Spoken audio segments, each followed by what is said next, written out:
السلام عليكم ورحمة الله وبركاته في قناة كوكب النباتات، وكل عام وأنتم بخير.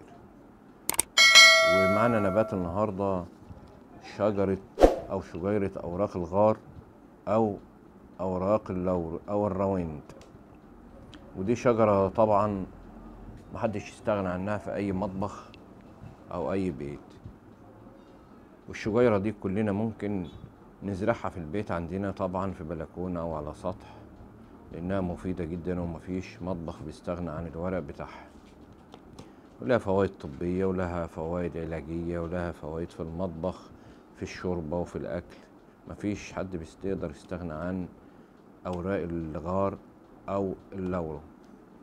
وهي شجيرة صغيرة مش كبيرة، وممكن نجيبها من أي مشتل، وهي مش غالية جدا ولا حاجة. هي سعرها يعني ما تتعداش 60-70 جنيه.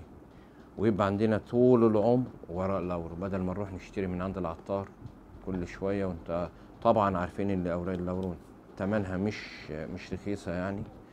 بدل ست البيت ما تروح تشتري كل شوية من عند العطار، طب على ايه؟ ده يبقى عندها في البلكونة او عندها على السطح شجيرة صغيرة كده وبترعاها كل ما نبدأ ان احنا نشتريها طبعا من المشتل بحوالي 60-70 جنيه.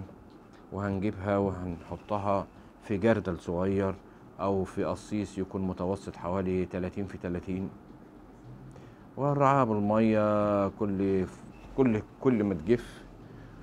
ونحطها في مكان يعني برضو بين الحر وما بين الظل، هي بتستحمل الحرارة ومفيش آفات ولا حاجة بتصيبها. ولو جينا لموعد الزراعة من البذور، هي بتبقى في الربيع. وأنصح إن احنا بلاش نزرع من البذور لأنها هتغيب وهتبقى تاخد مدة طويلة. خلينا إن احنا نشتري شتلة من أي مشتل قريب ونبدأ نزرع من الشتلة نفسها، بلاش البذور عشان ما نغيبش على البذور. وطبعا من فوائدها طبعا إن هي النبات نفسه بيبعث الطاقة الإيجابية في البيت، في المكان، بيشع الطاقة الإيجابية في المكان. ولو جينا للفوائد العلاجية لها، فطبعا بتعالج الكحة وتعالج نزلات البرد. وهي مفيدة طبعا للجهاز الهضمي، هي معقمة للجهاز الهضمي، يعني لما تنشرب بتبقى مضادة للإسهال والجراثيم.